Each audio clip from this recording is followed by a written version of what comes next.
مقام گورنر سندھ آغا سراج درانی سے جرمنی کے سفیر مارٹن کوبلر نے گورنر ہاؤس میں ملاقات کی۔ ملاقات میں پاک جرمنی دو طرفہ تعلقات، صوبے میں امن و امان کے قیام، غیر ملکی سرمایہ کاری میں تسلسل سے اضافہ، قومی معیشت کے استحکام، خوشحالی کے ویژن کے مطابق اٹھائے گئے اقدامات، سی پیک منصوبہ اور اہمیت کے حامل دیگر امور پر تفصیلی تبادلہ خیال کیا گیا۔ گورنر ہاؤس کی جانب سے جاری کردہ اعلامیے کے مطابق اس موقع پر قائم مقام گورنر سندھ نے کہا کہ پاک جرمنی دو طرفہ تعلقات وقت گزرنے کے ساتھ ساتھ مزید مستحکم ہو رہے ہیں۔ صوبے کے مختلف شعبوں میں جرمنی سرمایہ کاروں کی بھرپور دلچسپی سے دو طرفہ تعلقات مزید مستحکم ہوں گے۔ جرمن سرمایہ کاری سے خطے سے غربت اور بے روزگاری کے خاتمے میں مدد یقینی ہے۔ آغا سراج درانی نے کہا کہ چیلنجز اور مشکلات کے باوجود پاکستانی قوم پرعزم اور ترقی کی راہ پر گامزن ہے۔ قومی معیشت کے استحکام، ترقیاتی کاموں بالخصوص صنعتی علاقوں میں انفراسٹرکچر کی بحالی و ترقی سے معاشی سرگرمیوں میں اضافہ ہو رہا ہے۔ غیر ملکی سرمایہ کاری، نجی سیکٹر کے فعال کردار اور صنعتی سرگرمیوں میں تسلسل سے اضافے کے باعث لوگوں کو روزگار کے مواقع میسر آ رہے ہیں۔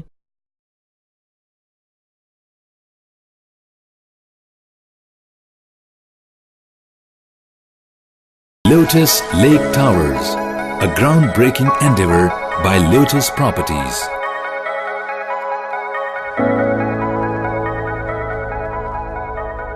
پاکستان میں پہلی مرتبہ حالات حاضرہ کے مختصر مگر جامع پروگرامز، خبروں، تبصروں کے علاوہ دیگر سماجی، تجارتی، ثقافتی، تفریحی، معلوماتی، مذہبی، تعلیمی، صحت اور بچوں کے پروگرامز صرف TNN TV پر۔